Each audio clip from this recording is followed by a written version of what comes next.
Thank you everyone for coming to the final speaker series talk in Translating Memories Spring 2023. I am really pleased to introduce my colleague Ilya Lensky, who is the director of the Museum Jews in Latvia in Riga, and he's also the deputy head of the Latvian delegation to the International Holocaust Remembrance Alliance. We have done a few site visits with IRA to places in Lithuania and Poland where Holocaust sites are at different types of risk. And when the Translating Memories project did our tour of heritage sites in Latvia and Lithuania in summer 2021, our first stop was Ilya's museum, which was a really great beginning to our trip. So you have the floor. Thank you very much for being here. Yeah, so first of all, I have to apologize that I'm a little bit, I got cold yesterday, so my voice will be maybe not too loud. So if you need me to speak up, please say. And second, I would ask you to say if you're bored. So don't throw me paper at me maybe, but give me a hint. So I'll try not to exceed the time limit, reasonable time limit. So my topic is Holocaust commemoration or Holocaust remembrance or Holocaust memory in Latvia after 1988.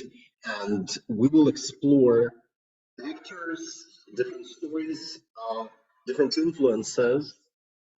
And so I've tried just to put together all these important events and important influences, because what is specific with the Holocaust commemoration in Latvia, but it's very much in all of, let's say, post-Soviet space, former occupied Baltic countries, but also it's partially true for Ukraine, Belarus, Moldova. There is a strong intertwining between commemoration and research. So I will be from time to time referring to research as well. But sometimes there was research without memory, without interest in commemorating, and of course, memory without proper research. So I will relate to all these things. And so what's most important, the Holocaust in Latvia goes from the period, from the beginning of Nazi occupation, which is late June 1941, after the beginning of Nazi invasion, and up to May 9th, 1945, when the last battles are fought in Western Latvia in Kurzeme pocket. So the commemoration and research starts yet during the war, while the events are developing. So in 1944, since July 1944, Soviet army is pushing Nazis back. It's reoccupying Latvia, and for Latvia, it's created a so-called special state or Republican Extraordinary Commission on research of German fascist crimes, and so their function is to understand what has happened under Nazi occupation with the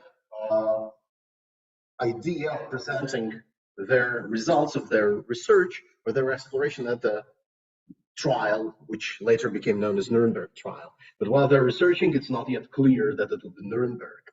So they work in a hurry. It's not a proper research. They don't have access to any documents, because obviously either documents are destroyed by the Nazis while they're retreating, or they're in the archives, or the Soviets get them in complete disorder if they manage to capture the documents. So it's not a research, but it's an on-site exploration. So they find killing sites, they collect enormous amount of witness testimonies. They do not usually check them. So we can find a lot of truth and also a lot of exaggeration, let's put it like that. I don't know how many of you have experience of working with witness accounts, particularly concerning the Second World War, but you know that it's sometimes quite hard to tell what is true and what the person has just heard from somebody, what are rumors. So these results are published already in late 44, early 45. It's a collection of articles by two writers and journalists, Anna Sachs and Janis Sudropkals. And the book collection of testimonies is called On the Atrocities of German Fascist Beasts in Soviet Latvia. And then also is in 1945 published a collection of witness accounts by the Extraordinary Commission. So these are two books or two brochures. These never are reprinted. So they're published in 44, 45, and we don't know the extent to what they are available. For example, the brochure from 1945, which is published under the name of the Extraordinary Commission, with already some, so these are not only witness accounts, but also kind of summarizing essays. There is, for example, a special section or a chapter on, as it was called, extermination of Jewish population. And there is, for example, witness account by Frida Michaelsson, or then under her first surname, Frida Fried, about killing of Riga Jews in Rubel Forest, where it is explicitly told that the victims were Jewish, what happened. And so I just placed the photo of Frida Michaelsson speaking 20 years later at Rubel Forest in 65 at the commemorative event. You can see the lady in the middle.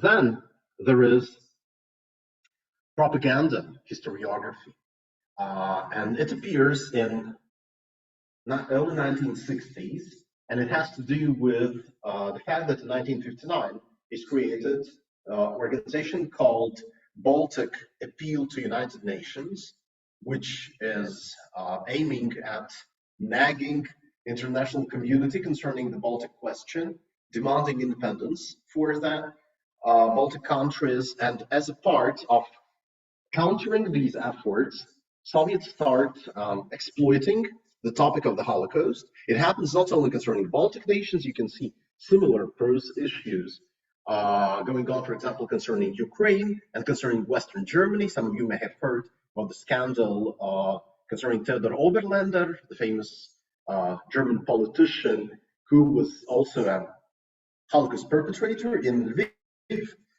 So the Soviets use the Holocaust story to counter their political opponents in the West, and they publish books with documents heavily edited. For example, one is called Political Refugees Unmasked. They film propaganda movies like this movie Werewolves. So these products are available in Latvia. People can read them.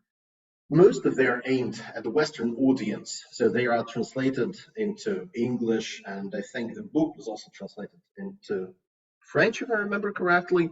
The movies are sometimes shown in the movie theaters, so this is part of Holocaust story that is available.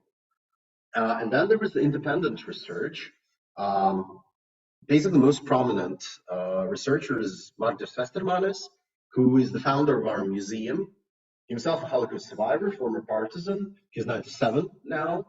So he initially worked at what was called the Revolution Museum.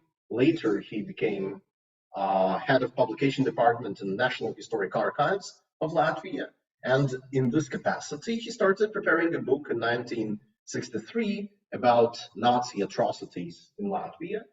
And so when he decided to include their portions on Holocaust and a portion on Soviet POWs, he was several times mildly asked not to include these things. He pretended not to understand, but so it ended with him being fired. And he continued just privately collecting all kind of things related to the Holocaust. And somehow continuing this tradition of privately collecting accounts, but not by a former institutionalized historian, is also what the Soviet activists do. Well, let's say Jewish Soviet activists do. So people who are in the Soviet Union, but who are activists of Jewish memory, Jewish culture. So they also collect witness accounts. So I've listed some of them. They also, I guess, you know what a samizdat. So the illegal circulation of literature or periodicals in the Soviet Union. So some of these memoirs witness accounts, texts on Holocaust are published in samizdat. There is nothing anti-Soviet in them, but they never can be published officially. Memoir of Elmar Livosh was small excerpt of it, was published. It was originally written in Russian, was translated into Yiddish and published in a Yiddish periodical. In Russian, nothing like that could appear.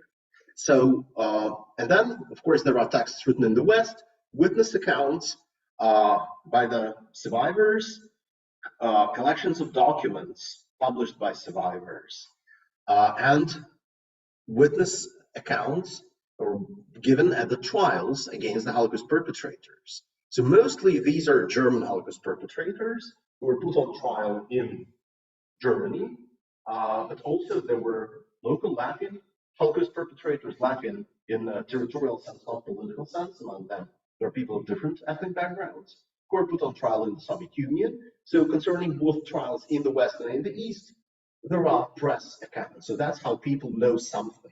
Of course, in the Soviet press, this information is heavily censored or, let's say, channeled in a proper way, but still you learn something about it, you know something.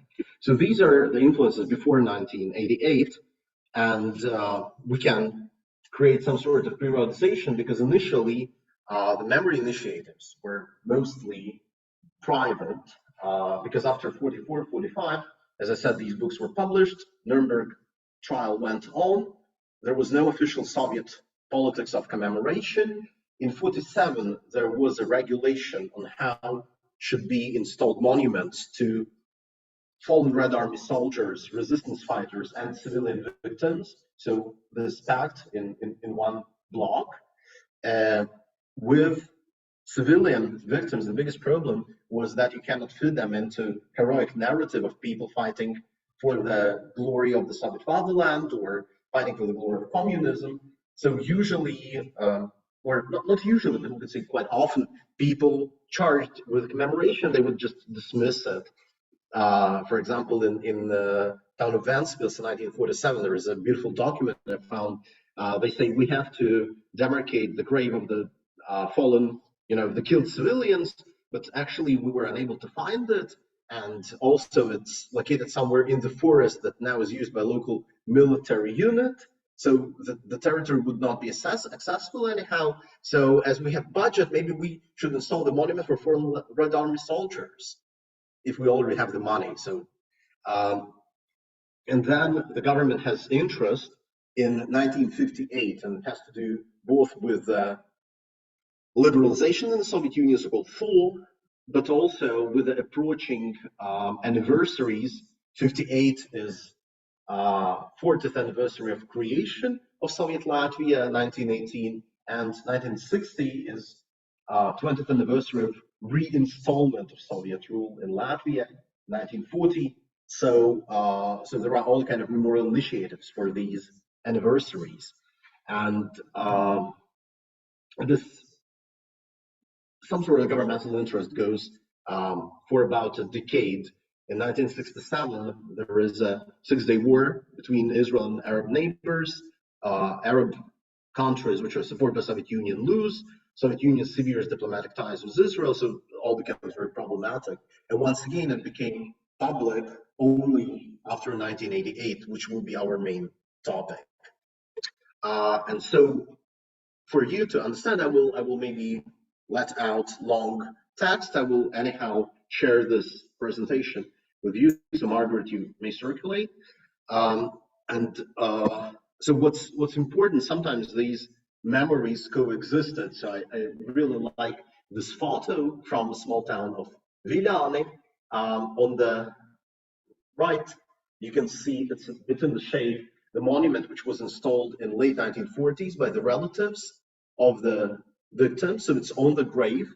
The Jews in this town were killed next to the Jewish cemetery. So there the monument was installed in late 40s, but then the Soviets in somewhere in late 50s installed the Soviet monument as well. So here you can see how they coexist. And you have a lot of photos of people gathering next to the Jewish monument, but kind of ignoring the officially installed one. And so what happens after 1988? 88, as you understand, is a watershed because there is beginning of Latvian national movement for independence. So it started in 87 already. The first so to say, pro-independence group was created actually in 86, Helsinki 86, but something really started happening in 87. And then in 1988, Popular Front of Latvia has appeared as a mass pro-independence movement. First, they speak about sovereignty, but very soon in 89, they start speaking about independence. And actually today, May 4th, is the anniversary of reinstatement of Latvia's independence, May 4th, 1990, when the declaration was passed. So first scholarly researches appear in 1988 because they intensify contacts with Western researchers, and particularly in 1988, Andrew Ezergailis, American-based historian of Latvian origin, who passed away last year, unfortunately. So he publishes the book about Arais Commando, Latvian Auxiliary Police, most important Latvian collaborators unit. He publishes it in the proceedings of Academy of Science of Latvia. It's just a scandal. He's very critical. It ends with him actually being expelled from several Latvian fraternal organizations to which he's a member in the United States. So this is seen almost as an act of national treason, speaking about the issues of collaboration. But Ezergailis is a professionally trained historian. He just follows what historians do in the West. But it's a huge shock here in Soviet Latvia because in Soviet Union, you do not speak about collaborators. Because, amount of people who, in the choice between Soviets and Nazis, opted to side with Nazis showed that obviously Soviet Union was not so popular. So the Soviet discourse about collaboration was that these were certain individuals of nationalist bourgeoisie background, degenerates, but you cannot speak about, large-scale units. And I mean, Arais Commando was a unit, after all, with about more than 1,000 participants, and its later stage of existence. Then, what's important, archives open, and you can start researching. Local historians start researching their localities, and here we will go deeper into it, into local actors. Who are these people? And then in 90s appear institutions dealing, among other things, specifically with Holocaust research. Our museum was formally established in November 1988. We count our establishing, but back then we even didn't have any space. The entire collection of the museum could fit into one small box. So it's more formal anniversary, but in 1990s, we really start researching. And here, what's interesting, vast amount of sources and unique sources on Holocaust were brought to us by an absolutely unrelated to research decision. So in Latvia, I guess it's the same in Estonia, there is a status of victim of political repressions, which grants you certain state benefits. Yeah, so obviously in Latvia, and I guess also in Estonia, it applies both to victims of Soviet and Nazi crimes. Majority of people with the status, of course, are people who survived deportations and Gulag, but some of them in Latvia were also Holocaust survivors. But there was a major problem. You don't have archives. You do not have lists. Even concerning Soviet crimes, you have deportation files. So you can prove with archival reference that you were deported or you were imprisoned locally. So concerning Nazi crimes, until 1944, you almost do not have any documents. Those who survived till late summer and autumn 1944 and were deported or transported from Latvia to Stutthof concentration camp in northern Poland, for them there will be an entry in Stutthof catalog and further on other imprisonment places in Poland or Germany, but not in territory of Latvia. So to solve this issue, Ministry probably of Welfare, which managed the social benefits, they've decided that our museum would be eligible to issue references if there are two witnesses who can testify that a person was imprisoned with them. So we started pressuring people, if you want a reference from us, write your memoir mentioning everybody who you remember. So then we'll try to put these things together. So we came in possession actually of several hundred memoirs, ranging from 2-3 pages to impressing books, because for many people it was some sort of stimulus. If the state allows them to speak, if the state wants their, so to say, testimony, okay, if it's legal, I can speak. Because again, I guess you know, and it's true both for victims of Holocaust, victims of Soviet repressions, all this post-traumatic syndrome, unwillingness to speak, willingness just to, to forget the story, not to transmit the trauma. It's a universal thing, and obviously under Soviets, when any word you say may be used against you, it was even harsher. So it was important that the state, at least on this absolutely non-research related, non-memory level, but made Holocaust memory legal. And then, of course, there would be growing interest after Ezra articles. There would be growing interest of foreign researchers, and I'm not listing here all researchers, but what's important, Ezra wrote a book about Holocaust in 1996. It was published by United States Holocaust Memorial Museum. It was 3 years later, in 1999, translated into Latvian, and still today it's the only existing book on Holocaust in Latvia. From 1996, nothing was written. There were written books on certain aspects of Holocaust. There were written books about killing sites. I will mention them, but there is no general research on Holocaust in Latvia written since 1996.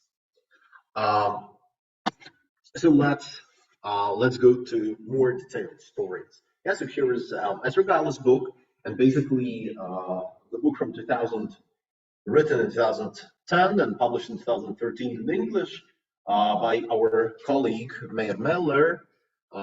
May his memory be blessed. He passed away in 2015. This book originally was intended to become a catalog of killing sites.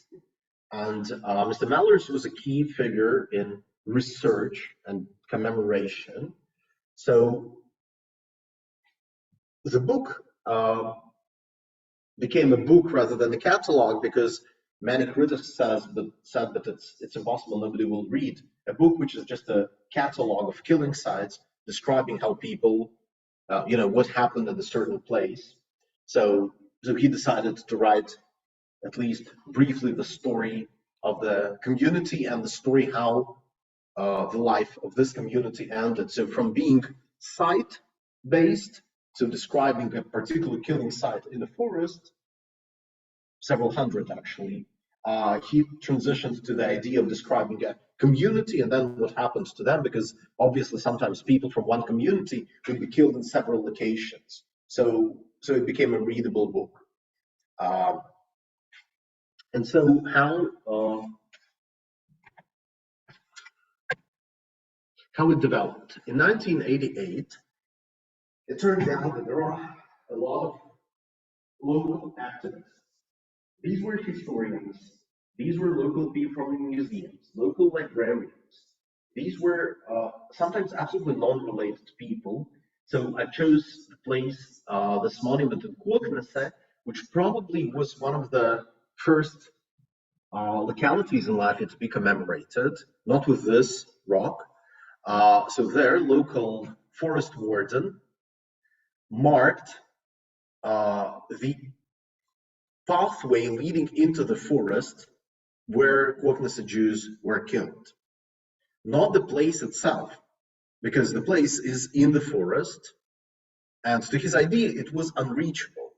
People would not go, on this narrow, small path into the forest. So he made a kind of symbolic shape of a grave at the entrance to the forest, so the place where people can come and commemorate. And what's so interesting about it, Kuoknese is not only its a final location, it's also a locality where there were not so many Jews. There were actually several families only residing in town itself and surrounding rural farmsteads. So it really was not something super important. They were not half of the population like in some other places. So for me, the story is very important because it begins with something absolutely marginal. Story of Holocaust in Kaukasus is marginal to the general story of Holocaust in Latvia, but it was the first one. And similar was the story of this monument in town of Jelgava. Jelgava is a big locality. It had an old established Jewish community since 17th century. Approximately 2,000 Jews were murdered from the city itself and surrounding rural communities. Also, it was one of the several places in Latvia where patients in local mental hospital were killed. And this is still a heavily under-researched topic, and we'll maybe talk why. So in 1988, 1989, appeared the local historian called Andris Tomšūns, and you can see here the book he has written recently on Holocaust in Jelgava. He was a young local historian, and he ran for at the elections for higher council of Latvian Soviet Socialist Republic. And in 1990, he won the elections. He became elected. Nevertheless, for him, it was very important to speak about what was silenced. So as you understand, 88, 89, 90 is the period when for the first time you can openly speak about Soviet repressions. When there are first public commemorative events for the victims of Soviet terror. Tomšūns says that although the Soviets pretended to commemorate Nazi victims, but actually they've instrumentalized the memory, and now we can also openly speak about Holocaust victims. He does not use the word Holocaust back then in 88, but about the murdered Jews. So he cooperates with local Jewish community. I think it was not yet even institutionalized, but there were a couple of hundred Jews. And so they've installed the monument at the killing site in the forest. Even more, it was the area used during the Soviet times as an army or police shooting range. So there were actually a lot of shells, maybe even unexploded shells. Nevertheless, he decided to install the monument as closely possible to the grave.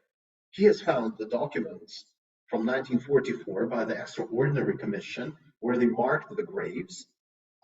He saw that this place is this shooting range, so you cannot install the monument exactly at the grave, but he installed it, I think it's a few, maybe a couple of dozen meters away from the grave. So it's as close as possible. And the imagery, I don't know to what extent you can see it, it was designed by a local artist whose name, unfortunately, I don't know. So it shows the cloud raining with bullets. So there's a cloud and it's kind of raining, but it's raining with bullets at the broken flower. So it's a very interesting symbolism. It's absolutely, it's not derived from anywhere. It's not influenced by anything. So it was just invention of some local people. So it's very, very, in this sense, very local monument. It's not part of any tradition. And later, under Tomšūns, you can see him on the left. He actually institutionalized commemorative events at this place because after being a member of higher council, the parliament, he was also a member of local city council, and he was politically active at the local level until very recently. He's also known nationally for writing several history books for schools. And so here you can see him with another person who's crucially important for our story, Mayor Smellers, whom I mentioned. You can see him in the middle. And what's interesting concerning Mr. Mellers, he was not a professional historian. He was trained as an accountant. So when he was, and he grew actually to rather high positions in the Ministry of Finance. At some point, he had to retire, but he was, he grew up in a Jewish family. He attended Jewish school in his childhood years. He was born in 1929, so until the age of 11, he attended Jewish school. So for him, it was an important topic, but he never worked with it professionally. So when he retired in the late 1990s, he was looking for the possibility to be socially active. And this is absolutely an uncommon thing for Latvia in late 1990s. I mean, we're today speaking about lifelong learning, about retirement not being the end of your life.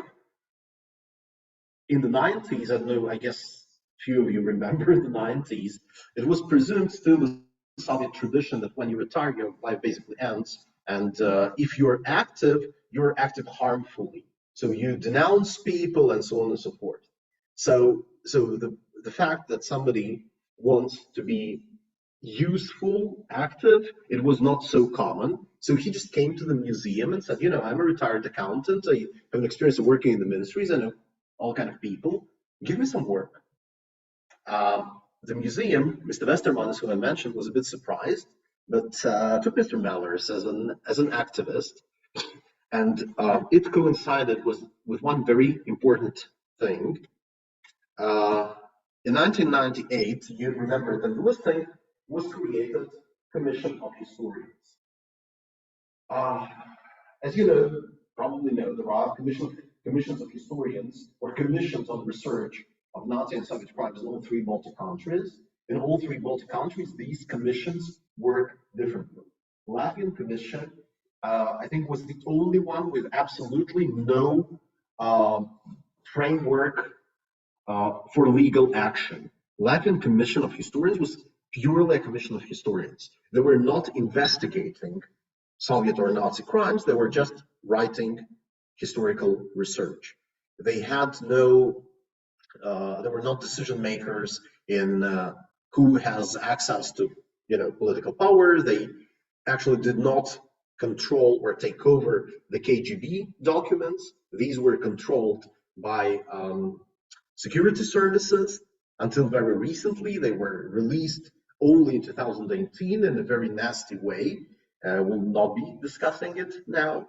So Latvian Commission was purely a commission of historians. And when they were created, mostly it was presumed that they will work on Soviet crimes. But in 1998, Latvia was moving towards joining the EU, towards joining NATO. And as far as I understand, it was unofficially communicated that, of course, being a member of European family also means sharing European values and also European understanding of history. So if Latvia wants to be really accepted, morally accepted, not maybe so much politically and militarily, Latvia has to research honestly on Holocaust, including the issues of collaboration. Although, as I said, it was not a total taboo anymore, but still there was, except for a few articles by Esther Gaulis in one book, there was not so much research on that. So Commission of Historians created a subgroup or subcommission working on Holocaust. And between 1998, when they were created, and 2019, when they were disbanded, they published 29 volumes of articles. Of these volumes, 6 are dedicated to Holocaust. Different articles are of different quality, as it happens with any academic proceedings. I guess all of you know that. But generally, we can say that in Latvia, Holocaust has been researched much better than in some other countries, because it's turned out that there are local historians who want to research on the Holocaust. Some of them would start researching Holocaust in their native town or native region, and then they would proceed to researching further other regions on, you know, not charged by the Commission of Historians, but with support of the Commission of Historians. Others would research on certain aspects of Holocaust, continuing their work in other fields. For example, historians who researched on the structure of Nazi repressive structures in Latvia obviously would also research on their role in Holocaust and the role of different units in the Holocaust. The biggest issue with the works of the Commission of Historians, you can see on this slide. None of these works has been translated. There is a brief collection of, selection of the best articles published in 2005. All articles have brief English or German summaries, and that's it. So most of these articles on Holocaust in Latvia are unavailable to people who do not read Latvian. And this is one of the reasons why Latvia in the history of the Holocaust, either it's quite often overlooked because people just do not have access to research, or researchers use outdated sources, or they use these few researches that have been published outside of Latvia. So Commission of Historians was super important, and Commission of Historians in 2000 gave Mr. Meller permission to use its name to research Holocaust sites. Because initially Mr. Mellers was approached by the organization called U.S. Congress Commission for America's Heritage Abroad, which was interested in surveying Jewish heritage in Europe. And so he became a contact point in Latvia because the commission approached museum, and as he was a newcomer, a free person in the museum, was not yet so many projects, so he was charged with surveying Jewish cemeteries and, to extent possible, Holocaust sites. So there was very good overlap of interest from this US Commission and beginning of work of Latvian Historians Commission on Holocaust topics. So on the letterheads of President's Chancellery to all municipalities in Latvia, there were around 500 rural municipalities, parishes, were sent letters. Please inform what Jewish cemeteries and what Holocaust sites do you have on your territory. Not for the record, you cannot imagine what a letterhead of President Chancellery does. Or when you say on the phone that I'm working for the President's Chancellery project. So from most of the municipalities, the responses came. And so there was an initial set of data with which to work. So by that moment, some places were known, monuments were installed during the Soviet times. Something was done in the 90s, but there was no general survey. So based on this, of these letters, our museum started compiling database. And by 2006, when I came to work in the museum, and I also joined this project, Mr. Mellers has already surveyed bigger part of these Holocaust sites. But one thing is to survey them, but he also wants to commemorate them because, okay, you know that there is a mass grave somewhere there in the forest, and jokingly we would call our project top Latvian birch and fir and pine trees, because most of the killing sites were in the forest, and it was almost impossible to describe how to find these places. So we really had to write initially that you drive to a big pine tree and you turn around and there would be men wearing yellow jackets standing, something like that. So, so most of these places were unmarked, lacking directions, and not cared for by local institutions. Maybe in the 60s or 70s, some local collective farm or some local school was formally charged with responsibility of taking care of this place.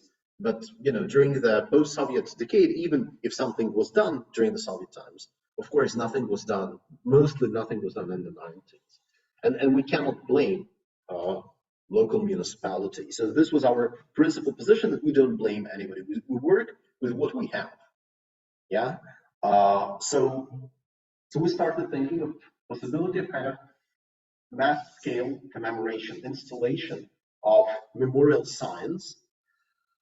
And once again, we were lucky to have a project. We were approached by British philanthropists and one of the leading figures in the Holocaust commemoration in Britain, Lord Grenville Jenner, who his family origins were in Lithuania, so he was interested in Holocaust commemoration in Baltic countries. So he started a project called Baltic Holocaust Memorial Project, something like that. And in the framework of this project, he committed to sponsoring 10 memorial signs in Latvia. So it was first kind of mass scale project. 10 monuments is not a big thing because Mr. Maller's database includes more than 200. I think now we know 236 sites related to Holocaust, either killing site or burial site or reinterment site. 10 monuments is not a big deal, but still it was the first mass-scale systematic installation of monuments. So starting with 2003, we were installing monuments, and you can see the place near the town of Alce. And on the left, you can see this bigger monument was installed in 2003. Alce was the first community in Latvia which was fully murdered.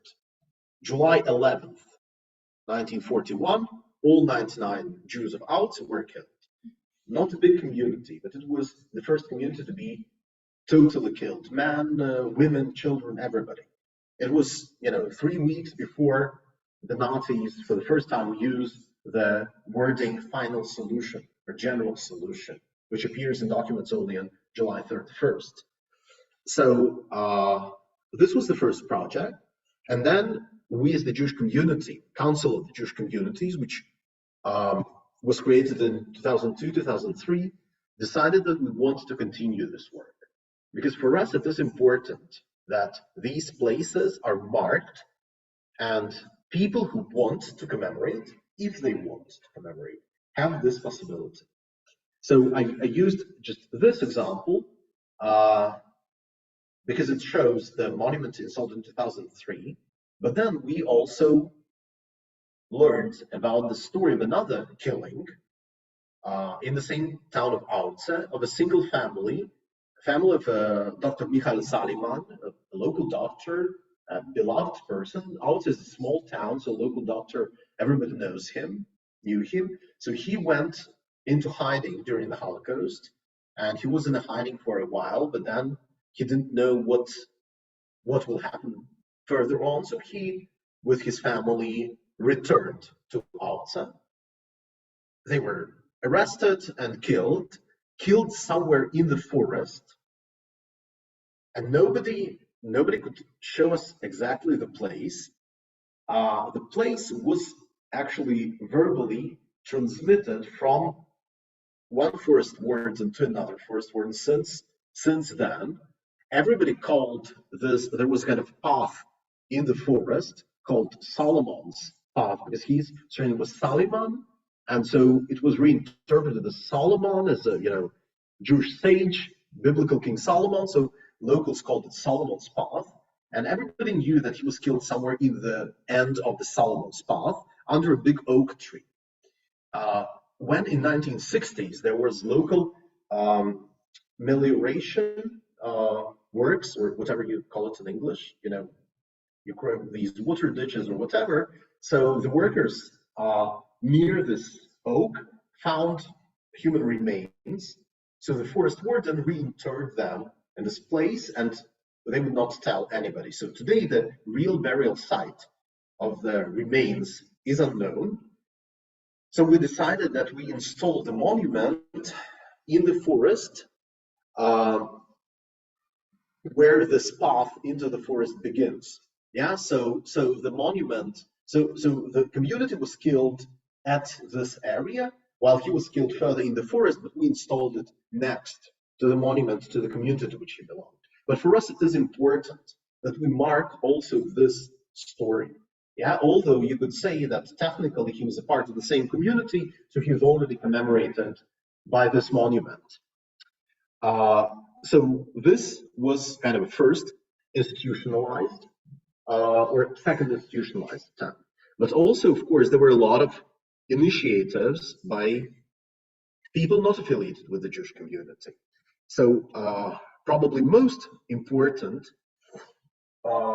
were the installation of monuments in 2001, 2002 in Rubula Forest and Bičerniki Forest in Riga. Bičerniki Forest is the biggest killing site in Latvia between July 1941, beginning of Nazi occupation, and October 44, when the Nazis were expelled from Riga. Approximately 36,500 people were killed there. And there are several groups of victims. So these were Riga Jews, these were Jews from Germany, Austria, Czechia, and possibly Hungary. There were political prisoners, and there were Soviet POWs who were buried in the forest. So most of these POWs have died in POW camps, and just their corpses were brought to be buried. So this was a place where different groups of Nazi victims were buried, but the monument was planned yet in late 80s. There was a small memorial rock installed in '62, but this big monument was planned in 1980s. But Soviet Union has collapsed. Nothing was constructed. There were there were foundations for some of the objects constructed, and the gate with rotting reinforced concrete structures. So in late 90s, there formed a committee in Germany as a part of German People's Union for Preservation of Military Cemeteries, which was an organization created after First World War to take care of military cemeteries in Germany, but also outside of Germany, because you can imagine that there were hundreds and thousands of German military cemeteries after World War I, even more after World War II. So after collapse of Soviet Union, they started going into former Soviet area, either reinterring the German soldiers at the newly created military cemeteries, or commemorating them in the places where they were. But here, these people were not soldiers, but these were German citizens. So there was interest from municipalities from which people were deported to Riga somehow to commemorate their murdered citizens.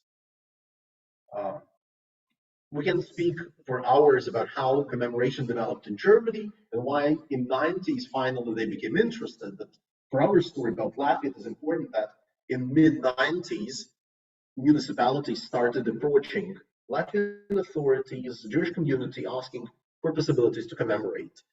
In 1996, they've installed kind of cenotaphs, symbolic memorial plaques at the Jewish cemetery in Riga, where none of these victims were buried, but just several municipalities, Hanover, Cologne, Münster, several others, installed just symbolic places for their delegations to have the place to come.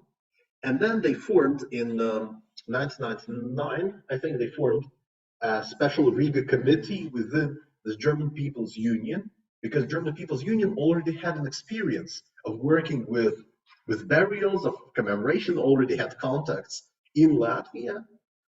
So that's why they were working in the framework of German People's Union.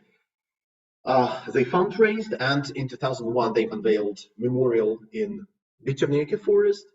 Also, Austrian National Fund participated.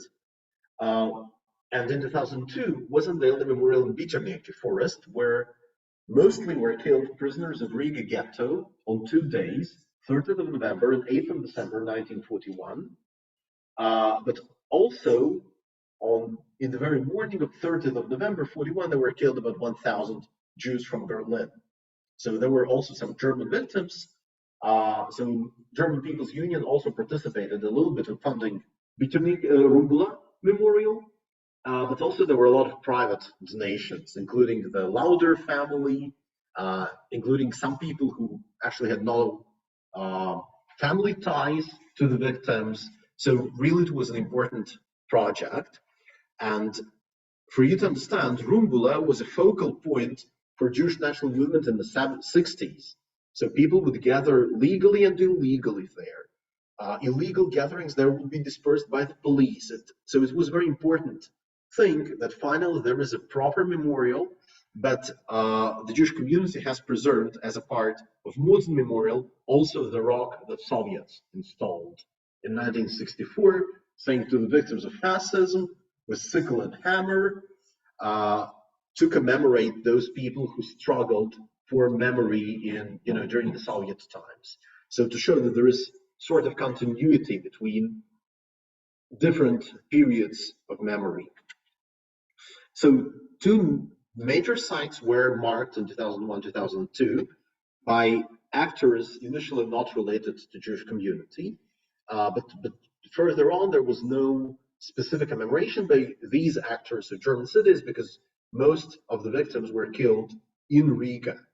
But for example, for those victims from Western Europe who were killed not in Riga, but let's say in a system of concentration camps in the town of Dundaga in northwestern Latvia, the monument on their grave was installed by the Jewish community because there were German and Hungarian and Latvian Jews. So obviously we were not separating the victims in this case. So of the things that local municipalities did, I just want to show you, in my opinion, most visually powerful monument installed in 1993 in the town of Madona. And this was initiative of local municipality. Again, surprisingly, the same as in Koknese, in Madona, the Jews were a very small community, not really important for the city. In this place, in Smetsere forest, sorry, I've placed the Latvian caption. So in the Smetsere forest were killed Jews and political prisoners, mostly communists. So it was double daring that they decided to install monuments also to people who most probably were Soviet collaborators. We don't know exactly, but some of these people probably were Soviet collaborators who were killed by Nazis. But local municipality decided that they wanted to commemorate this place, and the local sculptor Guido Bulls made this monument. I think it's very powerful, and so there was a highway where roads going through the forest, and then there is a small space next to it, like a side of the forest. You stop there, and there is a path leading into the forest, and you walk through this. It's a super picturesque place, and you walk down this path, and you come to an opening into the forest where you see this huge skull, and there is a very small plaque. Yeah, so you're just faced visually with this, I think, rather powerful imagery of Holocaust and destruction. And there were several monuments that were installed by the municipalities. But most of the monuments were installed, either these 10 monuments uh, by the project by Lord Jenner or by the Jewish community. Usually we would try not to install, we would prioritize installing monuments in the places where there was no memorial signs. Only rarely we would install monuments at the place where there is already a Soviet memorial sign. Sometimes we would install it because the Soviet sign would not mention the Jews. The best case, I don't have a photo here, in town of Aglona, it says at this place were killed 96 people, list of 16 Latvian and Russian names, and 80 others. So these 16 people were people who were killed as Soviet activists. We don't know if they really were or not, but these were killed as Soviet activists, while 80 were local Jews. So the Soviet monument omitted these politically challenging victims. So at such places where the Jews would be explicitly omitted, we would install a monument. Sometimes locals, not so much local municipalities, but with support of municipalities, would install a monument at the place where there already is a Soviet monument because they felt that it is either of poor quality, too small, not relevant. So, for example, in a town called Sabile in Western Latvia, there is a prominent local sculptor, Ojārs Felsbergs, who installed in 2017 a monument. And Sabile is very interesting also because this is the place, so the Jews were killed, and also local Roma people had to be killed. But local mayor saved them from murder, saying that they are not nomadic, they're settled, so they don't have to be killed. But the pit was already prepared for them. So actually, you can go to Sabile and see how a pit looks like. Extremely powerful. Okay, so I will, as far as I understand, I have very short time. So I would say a couple of words about culture, popular culture. So in the 90s, the Holocaust was almost not represented in popular culture, and even in the 2000s. So more, for example, local press would publish articles for the Holocaust Commemoration Day, which is July 4th in Latvia. They would publish historical articles. They would sometimes reflect our activities. But approximately after 2010, there would be more and more artworks dedicated to Holocaust. And I would say, biggest impact had the book by Valentina Freimane called Farewell Atlantis. Valentina Freimane was a Holocaust survivor, a very well-known, popular, beloved film critic during the Soviet times, professor in Academy of Music, where actors were trained. So all popular Latvian theater and film actors were her students. Really super beloved personality. And few people knew that she's Jewish and Holocaust survivor. She didn't talk about it too often. So when she published in 2010 her memoir, it was a bomb. Because suddenly it's almost we could call it a coming out. So this book was bestseller for several months. It was #1 book in Latin bookstores. Later, it was serialized in opera. Off the record, maybe not the best opera, but it was written by a popular Latin composer, Arturs Mascats, and it was state-funded. It was part of 2014 project of Riga as Europe's capital of culture.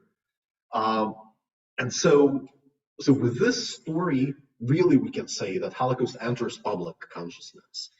And another was the movie called, in English it's called The Mover, or in Latin it's called Father Night, about Janis Lipke, most famous rescuer of Jews during the Holocaust. So with network of auxiliaries, he saved more than 50 people. And there was a museum dedicated to him. the museum that tells his story, but also speaks generally about the issues of rescue. So this movie was the first ever Latvian movie about the Holocaust, where the Holocaust would be the central topic. Latvia by that moment had the movie about independence war of 1919, had the movie about the Soviet occupation of 1940. So in 2018, 2019, they made a movie about the Holocaust. Following this movie, when it became clear that there was interest in the topic, another movie was made called, in English, it's called Sign Painter. In Latin, it's called City by the River, where Second World War and Holocaust as part of it is in the central part. So it deals not only with Holocaust, but also with other issues like Soviet occupation. Unfortunately, this movie reached the screens in January 2020. So soon COVID started, so much less people that could see have seen it. Again, I will not go into discussing these movies, but it's important that the story of Janis Lipke and the mover, everybody has seen the movie. School groups would be taken, like entire classes would be taken to the movie, to the cinemas to watch this movie. Even as it includes some rather explicit scenes of violence and some rather explicit sexual scenes, still the school children would be brought to see it because it was considered to be politically important and culturally important that this story is told. And the movie does not omit the issue of collaboration. Yeah, so it explicitly shows Latvian units, Latvian collaborators, the degree to what they were not pressured to cooperate and that there was their free will and free choice. So in this sense, it's a pretty honest, pretty fair movie. And so I would finish with also the project that Janis Lipke Memorial has forwarded, and in this case, not as a memorial and not as an institution, but as a single person, Lola Thompson, who I also happen to, she happens to be also my good friend, but she's absolutely grand person. So in 2016, she went for the commemoration of Babin Yar massacre in Kyiv, the biggest shooting during the Holocaust in late September 1941. 33,000 people were killed. And so she was surprised by the extent of how, on what high level, happens the Babin Yar commemoration. So not only, obviously, the president gave speeches and so on, but also, for example, the first TV channel, Ukrainian, #1 channel, whatever it was called, it featured the logo, special thematic logo of this day. Yeah, so for the entire country, this was an important commemorative day. It was so it's a governmental decision. And Lolita was shocked that, okay, in 2 months is approaching anniversary for Rumbula massacre and nothing similar is being done. So she decided that she wants to commemorate Rumbula victims at the holiest place of Latvia, the Monument of Freedom. So she was thinking, I will not go into details, but she was thinking how properly to do it. And so she decided to make to put candles there, and not just to put candles, but to encourage people to bring their own candles and to put, so that every candle, every story, every commemorative effort is individual, that it's like truly grassroots initiated. So it was planned that there are no speeches, no dignitaries invited, although they were welcomed to come if they want, but as private individuals. Several hundred people have come. Next year, 2017, she had to make choices if we continue or not. Because obviously, if you repeat the tradition twice, if you repeat something twice, it becomes a tradition, especially this good. So Lolita and her team, they made decision to continue. Since then, every year, even during the COVID, there would be candles placed.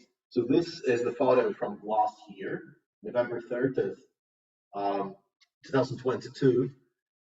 So this is the latest tradition, which is not institutionalized.